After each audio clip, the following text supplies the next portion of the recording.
નમસ્કાર વિદ્યાર્થી મિત્રો, સહજાનંદ ગ્લોબલ સ્કૂલ બાલાસિનોર તરફથી આપ સૌનું હાર્દિક સ્વાગત છે.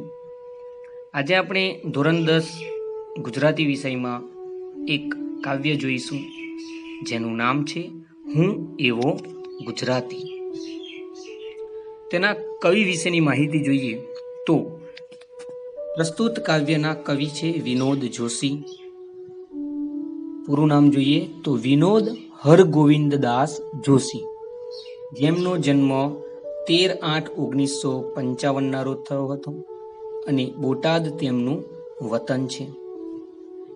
હાલ તેઓ ભાવનગર યુનિવર્સિટીમાં ભાષા ભવનમાં પ્રાધ્યાપક અને અધ્યક્ષ તરીકે કાર્યરત છે. ગીત, દીર્ઘકાવ્ય અને વિવેચનમાં તેમનું વિશેષ પ્રદાન છે.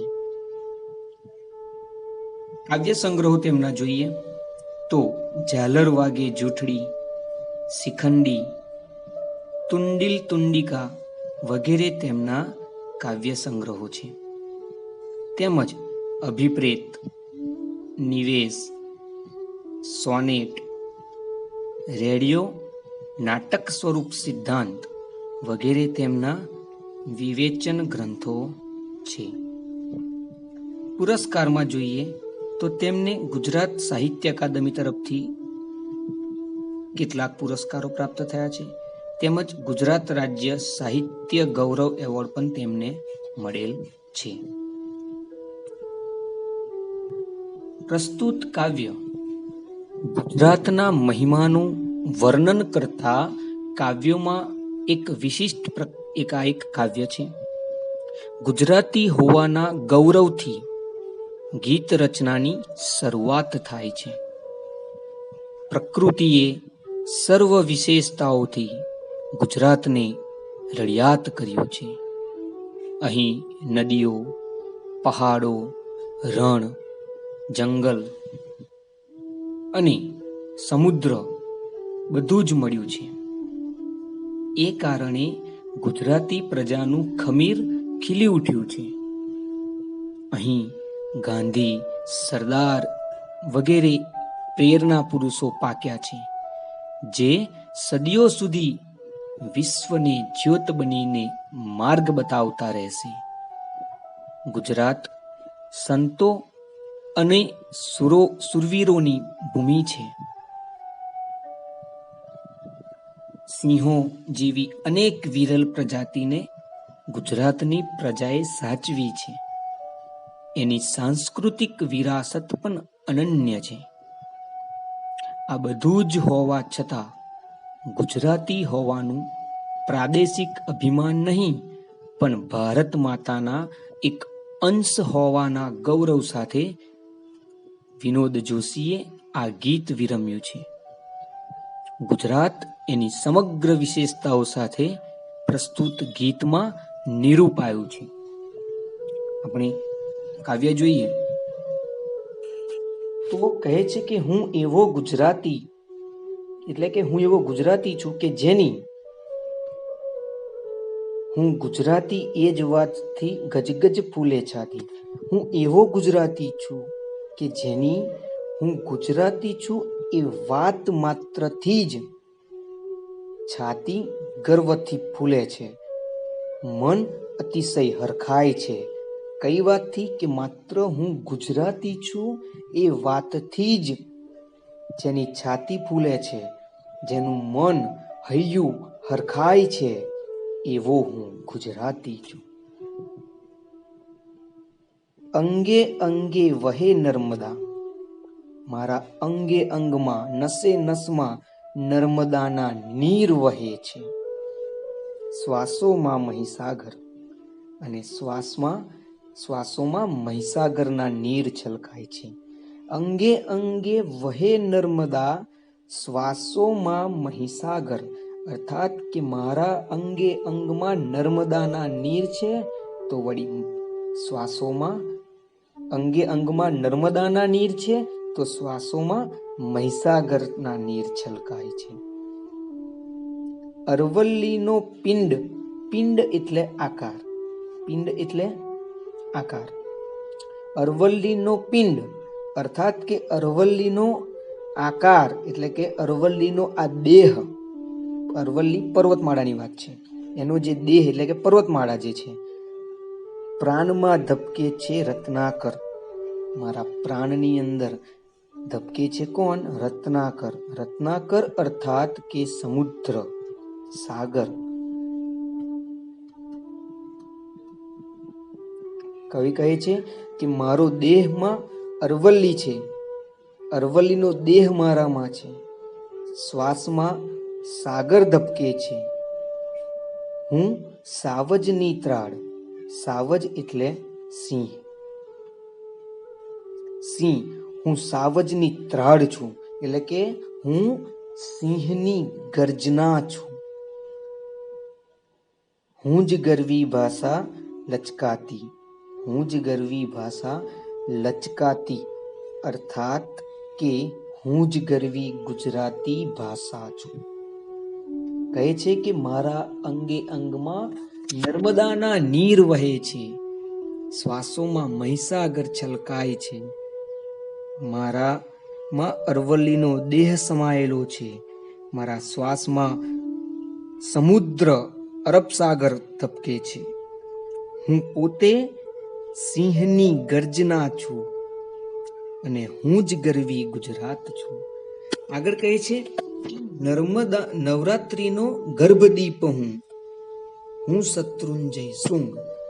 ગર્ભદીપ એટલે ગરબો, ગર્ભદીપ એટલે ગરબો. નવરાત્રીમાં એક માટલી આપણે જોઈએ છીએ જેમાં થોડા કાણા હોય છે અને વચ્ચે મધ્યમાં એક દીવો પ્રગટતો હોય છે, તેમજ એની ઉપર પણ ગરબાનું જે માટલી હોય છે એના ઉપર જે મોં જે હોય એનું ત્યાં પણ એક નાનું કોડિયું હોય ને એની ઉપર પણ એક બીજો દીવો હોય છે. તો આને આ જે ગરબો છે એની માટે અહીં ગર્ભદીપ શબ્દ વપરાયો છે, જે આપણી સંસ્કૃતિનું એક પ્રતીક છે. એટલે કે નવરાત્રીનો ગર્ભદીપ હું, એટલે કે હું જ નવરાત્રીનો ગરબો છું, ગર્ભદીપ છું, હું શત્રુંજય શૃંગ, હું શત્રુંજય શૃંગ અર્થાત કે શૃંગ એટલે શિખર, શૃંગ એટલે શિખર, ટોચ, અને શત્રુંજયની જે ટોચ છે એ પણ હું જ છું. હું જ નવરાત્રીનો ગરબો છું અને હું જ શત્રુંજય પર્વતની ટોચ છું. શત્રુંજય એટલે કે ભાવનગર પાસે આવેલ પર્વત છે. ઓકે, આગળ જોઈએ. સૂર્ય મંદિરે ગુંજરતો હું ધવલ તેજનો ભૃંગ. સૂર્ય મંદિર એટલે મોઢેરાના સૂર્ય મંદિરની વાત અહીં આછી પાતળી છે. ગુંજરતો એટલે કે ગુંજરવું એટલે ગુંજારવ કરવું, ધવલ એટલે કે શ્વેત, સફેદ, તેજ એટલે પ્રકાશ અને ભૃંગ એટલે ભમરો, ભ્રમર.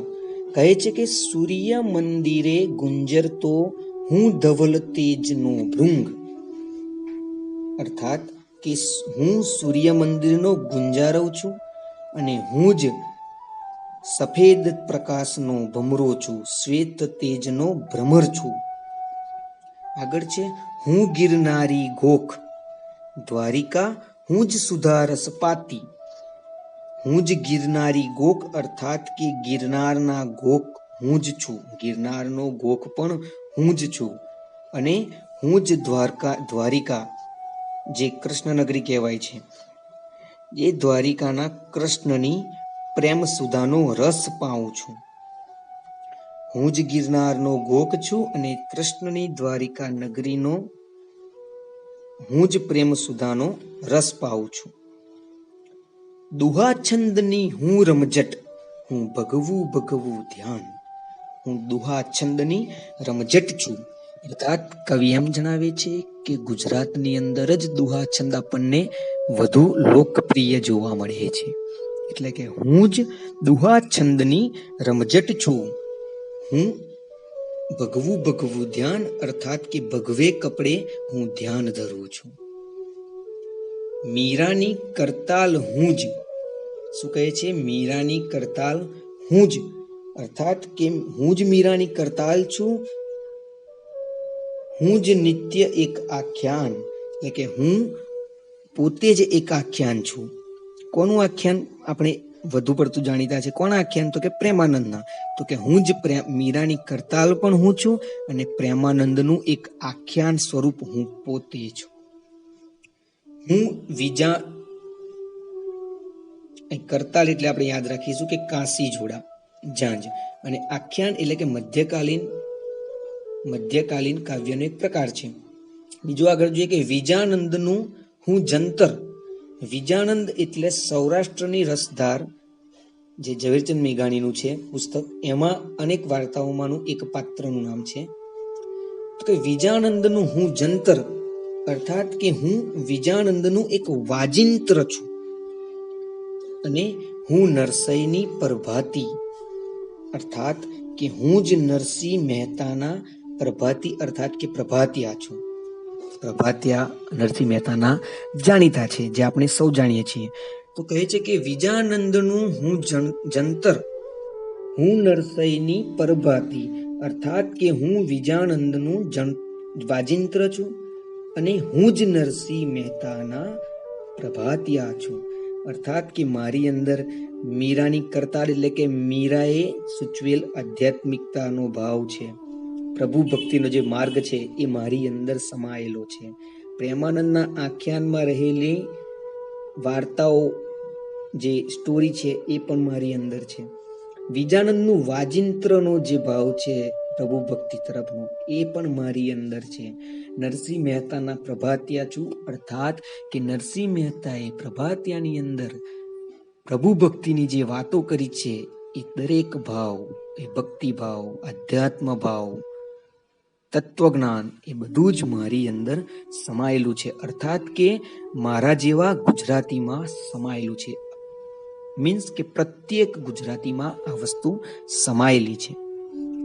આગળ છે હું ગાંધીનું મૌન, હું જ સરદાર તની છું હાક. હાક એટલે હોકારો. હાક એટલે હોકારો. કહે છે કે હું ગાંધીનું મૌન છું, અર્થાત કે ગાંધી ચિંધ્યા માર્ગે ચાલનારો હું ગુજરાતી છું. સમગ્ર વિશ્વમાં સત્ય અને અહિંસા દ્વારા મોટી સફળતા હાંસલ કરી હોય તેવું ઉદાહરણ જો કોઈ હોય તો આપણી દેશની આઝાદી છે, કે જે સત્ય અને અહિંસા પર આધારિત હતી અને જે ગાંધીજી દ્વારા આપણને મળી છે. એટલે કહે છે કે ગાંધીના વિચારો દરેક ગુજરાતીમાં છે. હું જ સરદારની હાકલ છું, એટલે કે સરદાર જે હાકલ કરતા હતા એ દરેક મનોવૃત્તિ જે છે પડકાર ઝીલવાની, એ મારા જેવા ગુજરાતીમાં છે, અર્થાત કે દરેક ગુજરાતીમાં છે. હું જ સત્યનું આયુધ, જેની દિગંતમાં ધાક. હું જ સત્યનું આયુધ, આયુધ અર્થાત કે શસ્ત્ર, હથિયાર, અને જેની દિગંત અર્થાત કે દસે દિશા, દિગંતમાં ધાક અર્થાત કે ડર. અહીં ભૂલથી દર લખેલું છે, ધાક એટલે કે ડર, બીક. તો કે હું જ સત્યનું આયુધ, જેની દિગંતમાં ધાક, કે દસે દિશામાં હું સત્યરૂપી શસ્ત્ર છું, એક આયુધ છું, એક હથિયાર છું, કે જેની દસે દિશામાં અર્થાત કે ચારે તરફ એક પ્રકારની ધાક છે. સત્યરૂપી, સત્યને સાથે રાખીને પણ જીત મેળવાય છે. એ અર્થમાં કવિ કહે છે કે સત્યનું એક હથિયાર મારી પાસે છે, કે જેની ચારે તરફ એક ધાક છે, એક બીક છે, એક ડર છે. આગળ જોઈએ. હું સંતોનું સૌમ્ય સ્મિત, તલવાર સૂરની તાતી. સૌમ્ય અર્થાત કે શાંત, સુંદર. સૂર એટલે કે સુરવીર, બહાદુર, અને તાતી અર્થાત કે તીક્ષ્ણ, ધારદાર. હું સંતોનું સૌમ્ય સ્મિત, તલવાર સૂરની તાતી. હું સંતોનું એક સૌમ્ય સ્મિત છું, હું સુરવીરોની તીક્ષ્ણ તલવાર છું, ધારદાર તલવાર છું. એટલે કહે છે કે જરૂર પડે તો હું સંતોની જેમ સૌમ્ય પણ રહી શકું છું. એટલે એક ગુજરાતી તરીકે કવિ કહે છે કે એક ગુજરાતી કેવો હોય કે સંતોની જેમ જરૂર પડે તો સૌમ્ય સ્મિત પણ આપી શકે છે, અને જરૂર પડે તો હાથમાં તીક્ષ્ણ હથિયાર ધારદાર તલવાર પણ ઉઠાવી શકે તેવો બહાદુર પણ છું. એટલે કવિ જણાવે છે કે ગુજરાતી કેવો હોય. એટલે કહે છે, હું સંતોનું સૌમ્ય સ્મિત પણ છું અને જરૂર પડે સુરવીરોની એક ધારદાર તલવાર પણ છું. આગળની પંક્તિ છે, હું મારી માટીનો જાયો, અર્થાત કે મારી ધરતીનો પુત્ર, હું ગુજરાતની ધરતીનો પુત્ર. માટીનો જાયો અર્થાત કે ધરતીનો પુત્ર.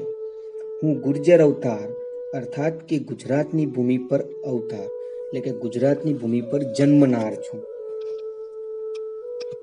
એટલે કે હું મારી ગુજરાતની ધરતીનો પુત્ર છું. ગુજરાતની આ ધીંગી ધરાનો પુત્ર છું. હું જન્મે ગુજરાતી છું. ગુજરાતની ધરતી પર જન્મ્યો હોવાથી હું જન્મે એક ગુજરાતી છું, એક છેલ છબીલો ગુજરાતી છું. મારે શિર ભારત માતાની આશીષનો વિસ્તાર. મારે શિર, શિર એટલે માથું. ભારત માતાની આશીષ, આશીષ એટલે આશીર્વાદ. એટલે કે મારા શિરે, મારા માથા ઉપર ભારત માતાના પુષ્કળ આશીષ છે. અવિરત આશીર્વાદનો ધોધ વહે છે. મારા માથા પર માં ભારત માતાના આશીર્વાદ છે. કેવળ હું હોઉં છતાં, હું કેવળ હું હોઉં છતાં હું સદા હોઉં મહાજાતિ. ધ્યાનથી વાંચવાનું. હું કેવળ હું હોઉં, હું ભલે કેવળ હું પોતે હોઉં, એટલે કે અન્ય કોઈ નહીં, હું માત્ર હું જ હોઉં, છતાં હું સદા હોઉં મહાજાતિ. એટલે કે હું કેવળ હું જ છું, છતાં હું હંમેશા મારી ભારત માતાનો અંશ છું, એક મહાજાતિ છું. કઈ મહાજાતિ? તો કે ભારત માતાનો અંશ છું, એક ગુજરાતી છું. એ મહાજાતિની કવિ અહીં વાત કરે છે. એટલે મારે શિરે ભારત માતાની આશીષનો વિસ્તાર. હું કેવળ હું હોઉં છતાં હું સદા હોઉં મહાજાતિ, કે મારા માથા પર મા ભારતીના આશીષ છે, આશીર્વાદ છે. અને હું કેવળ અને કેવળ માત્ર હું હોઉં છતાં પણ હું હંમેશા ભારત માતાનો અંશ છું, એક મહાજાતિ છું. એટલે કે ભારત માતાનો અંશ છું, એક ગુજરાતી છું. અહીં કાવ્ય પૂર્ણ થાય છે. ટૂંકમાં સાર જોઈએ તો હું એવો ગુજરાતી ગીતનો આરંભ જ તમે જોયું કે ગુજરાતી હોવાના ગૌરવથી થાય છે. નદીઓ, પર્વતો, રણ, જંગલ અને સમુદ્રથી સુશોભિત ગુજરાતને પ્રકૃતિએ રળિયામણું બનાવ્યું છે. તમે ગુજરાતનો નકશો જોશો તો સમજાશે કે ગુજરાતનું મસ્તક આરાસુરથી શોભી રહ્યું છે. ગુજરાતના ચરણ પખાડતો સમુદ્ર આપણે જોઈએ છીએ. પશ્ચિમમાં હિડિંબાનું વન ગુજરાતની સુંદરતામાં વધારો કરે છે. પૂર્વમાં ઉત્તર પશ્ચિમમાં જોઈએ તો કચ્છનું રણ આપણે જોઈ શકીએ છીએ. અર્થાત કે ગુજરાતમાં નદીઓ પણ છે, પર્વતો પણ છે, જંગલો પણ છે, રણ પ્રદેશ પણ છે, બધું જ છે. જેમ ઉત્તરમાં આરાસુરનો ડુંગર ગુજરાતનું મસ્તિષ્ક છે, તો નીચે પાય પખાડતો સમુદ્ર પણ છે. પૂર્વમાં હિડિંબાનું વન છે, એટલે કે પંચમહાલ દાહોદનો જે એરિયા છે. લોકવાયકા પ્રમાણે હું કહું છું તો વળી ગુજરાતનો એક ઊંચું શિખર એવું ગિરનાર પણ છે. કહેવાય છે કે એક અઘોરી છે, એક અઘોરી સાધુ સમો આપણો ગિરનાર પણ છે. આ ભૂમિ એટલે કે ગુજરાતની ભૂમિ નરસિંહના પ્રભાતિયા ગુજરાતની ભૂમિમાં સંભળાય છે. મીરાની કરતાલ સંભળાય છે. પ્રેમાનંદના આખ્યાન સંભળાય છે. વિજાનંદનું વાજિંત્ર સંભળાય છે. દુહા છંદની રમઝટ ગુંજે છે. તમે કદાચ યુટ્યુબ પર વિડીયો જોતા હશો. લોક ડાયરો, રાજભા ગઢવી, માયાભાઈ આહિર, કીર્તિદાન ગઢવી, પછી ગીતા રબારી છે. આ લોકોનો લોક ડાયરો ક્યારે જોયું છે? અમેરિકામાં આવો ડાયરો બેસતો હોય, અમેરિકાની કોક વાત કરતું હોય, અમેરિકાના ઇતિહાસ વાગોળતા હોય, રશિયામાં આવા ડાયરા થતા હોય, એમના ઇતિહાસ એમની ભાષામાં. ક્યારેય નહીં. ભારતમાં પણ ક્યાંય નથી આવું. માત્ર ગુજરાતમાં એવા લોક ડાયરા થાય છે. કેમ? તો ગુજરાતનો ઇતિહાસ એવો રંગીલો છે, સુરવીરોથી ભરેલો છે, બહાદુરી વાળો છે કે જેને વાગોળવાનું મન થાય આપણને. સંતો અને સુરવીરોની આ ભૂમિ છે. ગુજરાતે જ ગાંધી અને સરદાર જેવા મહાન પુરુષોની આ દેશને ભેટ આપી છે. ગુજરાતની સાંસ્કૃતિક વિરાસત પણ અનેરી છે. સાંસ્કૃતિક વિરાસત પણ તમે જુઓ, જૂના સમયના વડનગરનું કીર્તિ તોરણ, પાટણની રાણકી વાવ, સિદ્ધપુરનો રુદ્ર મહાલય, પ્રાચીન નગરી દ્વારિકા, વર્ષો પુરાનું પ્રાચીન આપણું સોમનાથ મહાદેવનું મંદિર. સાંસ્કૃતિક વિરાસત પણ આપણી અનેરી છે. કવિ આ ભૂમિના સંતાન છે. એ વાતથી તેમની છાતી ગજગજ ફૂલે છે. અને આપણે પણ એક ગુજરાતી છીએ. આપણે પણ આ જ ધરતીના, આ જ ધીંગી ધરાના પુત્ર છીએ. તો આપણી પણ છાતી ગજગજ ફૂલવી જોઈએ. અને પોતાના શિરે મા ભારતીના આશીર્વાદ હોવાનો પણ કવિને ગર્વ છે. અર્થાત કે એક ગુજરાતીને ગર્વ છે. પ્રસ્તુત કાવ્ય ગુજરાતીઓની આવી બહાદુરી ભરી વાતો તેમજ સાંસ્કૃતિક વિરાસત, વિશિષ્ટ કહો કે મહાન પુરુષો કહો, તે બધાથી ગુજરાતની એક અનેરી છાપ વિશ્વમાં છે. એટલે તો કવિ અરદેસર ખબરદારે કહ્યું છે કે જ્યાં જ્યાં વસે એક ગુજરાતી ત્યાં સદાકાળ ગુજરાત.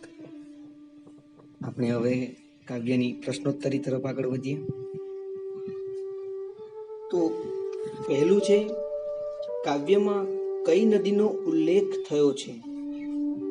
શેત્રુંજી, તાપી, મચ્છુ કે નર્મદા? તો કાવ્યમાં નર્મદા નદીનો ઉલ્લેખ થયો છે. જવાબ રહેશે ડી. આ ઉપરાંત કાવ્યમાં મહીસાગર નદીનો પણ ઉલ્લેખ થયેલો છે. આગળ બીજો પ્રશ્ન છે કે આ કાવ્યમાં કવિ નરસિંહ મહેતાને શા માટે યાદ કરે છે? તો કવિતા માટે, પ્રભાતિયા માટે, ભક્તિ માટે કે ભજન માટે? તો કવિ નરસિંહ મહેતાને પ્રભાતિયા માટે યાદ કરે છે. જો પ્રશ્ન વિજાણનનો હોય તો તેના વાજિંત્ર માટે એવું પણ આપણે લખી શકીએ. ઓકે, કદાચ આખ્યાન પ્રેમાનંદની આછી પાતળી વાત કરી છે નામ લીધા વગર, તો આખ્યાન માટે તેને યાદ કર્યા છે. કરતાલ માટે મીરાની વાત કરી છે. પ્રશ્ન 2 જોઈએ કે આ કાવ્યમાં કવિ મહાત્મા ગાંધીજી અને સરદાર વલ્લભભાઈની કઈ વિશેષતાને યાદ કરે છે? તો કાવ્યમાં કવિ મહાત્મા ગાંધીજીને સત્ય અને મૌનની વિશેષતા બતાવે છે, તેમજ સરદાર વલ્લભભાઈની નિડરતાની વિશેષતાને યાદ કરે છે કે જેમને સરદાર વલ્લભભાઈએ તેમના એક હોકારાથી બ્રિટિશરોના વિચિત્ર કાયદાનો વિરોધ તેમને ભારતીય પ્રજાની મદદથી કર્યો હતો. એટલે આપણે ટૂંકમાં એવું લખી શકીએ કે કાવ્યમાં કવિ મહાત્મા ગાંધીજીને સત્ય અને મૌન માટે, સત્ય અને મૌનની તેમજ સરદાર વલ્લભભાઈની એટલે કે નિડરતાની એક વિશેષતાને યાદ કરે છે. બીજો પ્રશ્ન છે, કવિની છાતી શા માટે ગજગજ ફૂલે છે? કવિની છાતી ગુજરાતી હોવાની વાતથી જ ગજગજ ફૂલે છે. આગળ પ્રશ્ન 3 છે કે નીચેના પ્રશ્નોના 2-3 વાક્યમાં ઉત્તર લખો. તો પહેલો પ્રશ્ન છે, સત્યના આયુધની કઈ વિશેષતા છે? તો કવિએ ગાંધીજીના સત્યને આયુધ કહ્યું છે, શસ્ત્ર કહ્યું છે. સત્ય એ જ આયુધ છે એમ. વિશ્વમાં અનેક યુદ્ધો જાત જાતના આયુધોથી લડાયા છે અને ભવિષ્યમાં પણ લડાશે, પરંતુ આ સત્યરૂપી આયુધની વિશેષતા એ છે કે ગાંધીજીએ એનાથી બ્રિટિશરોને, અંગ્રેજોને ધ્રુજાવ્યા હતા અને ભારતને આ સત્યરૂપી આયુધને કારણે જ સ્વતંત્રતા મળી હતી. વિશ્વના ઇતિહાસમાં આ એક અનોખી અને વિરલ ઘટના છે. બીજો પ્રશ્ન છે કે ગુજરાતી વ્યક્તિના શ્વાસોમાં અને પ્રાણોમાં શું રહેલું છે? તો ગુજરાતી વ્યક્તિના શ્વાસોમાં ચરોતરની મહીસાગર નદીના પાણી વહે છે, એટલે એમનામાં એ પાણીનું ખમીર છે. એમના પ્રાણોમાં રત્નાકર ધબકે છે, દરિયો, સમુદ્ર ધબકે છે, એટલે કે એમનું જીવન રત્નાકર જેવું સમૃદ્ધ અને વિશાળ છે, દરિયા જેવું સમૃદ્ધ અને વિશાળ છે. આગળ ચોથો પ્રશ્નમાં પહેલો છે કે આ કાવ્યમાં ગુજરાતી પોતે ગુજરાતી હોવાનું ગૌરવ કયા કયા કારણોસર અનુભવે છે? તો જોઈએ જવાબ કે હું એવો ગુજરાતી કાવ્યમાં કવિ પોતે ગુજરાતી હોવાનું ગૌરવ આ કારણોસર અનુભવે છે કે ગુજરાતની ભૂમિ પર નર્મદા નદીના તેમજ ચરોતરની મહીસાગરના પાણી છે. એનો દેહ અરવલ્લીનો છે, અરવલ્લીની પર્વતમાળાનો છે. એના શ્વાસમાં રત્નાકરના ધબકારા સંભળાય છે. આજ ભૂમિ પર નવરાત્રિનો ગર્ભદીપ ઝળહળે છે. આજ ભૂમિ શત્રુંજય પર્વતના શિખરથી શોભે છે. અહીં જ સૂર્ય મંદિરના ગુંજારવ સંભળાય છે. અહીં જ શ્વેત તેજનો ભમરો છે. આ ભૂમિ પર ગિરનાર પર્વત પર અનેક મહાપુરુષોના ગોખ આવેલા છે.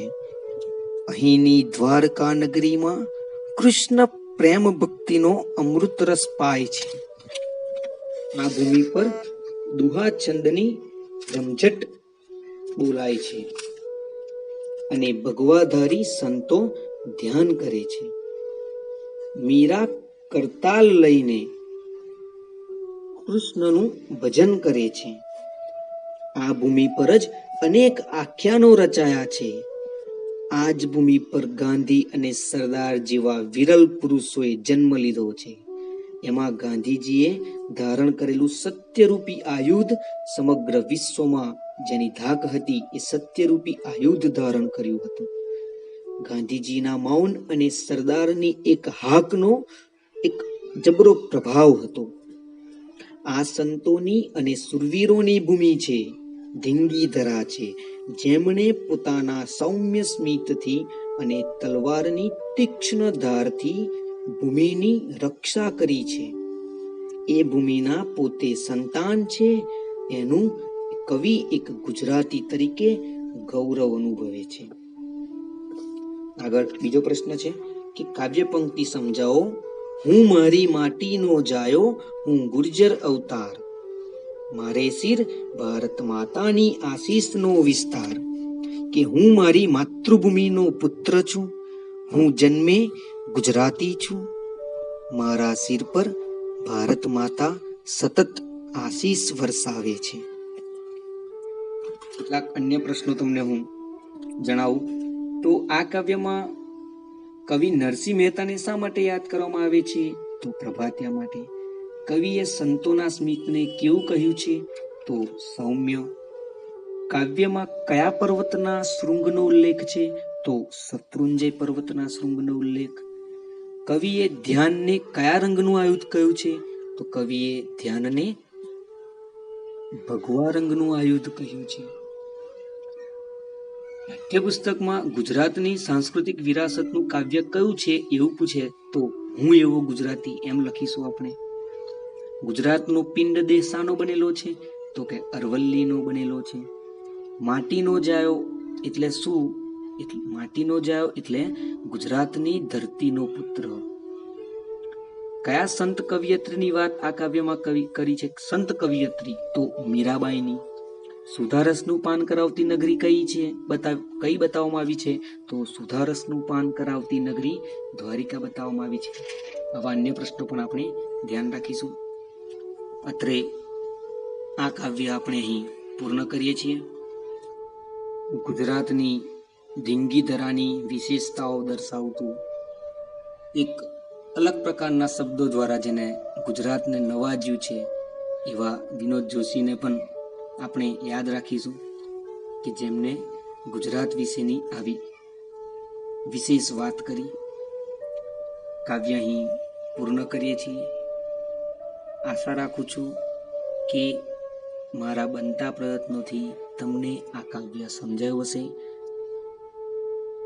લોકડાઉનમાં ઘરે રહીને કેટલીક મર્યાદાઓને સાથે રાખીને જે પણ મેં પ્રયત્નો કર્યા છે કે તમને આ કાવ્ય સરળતાથી સમજાય, તો એ પ્રયત્નો સફળ રહે તેવી આશા રાખું છું.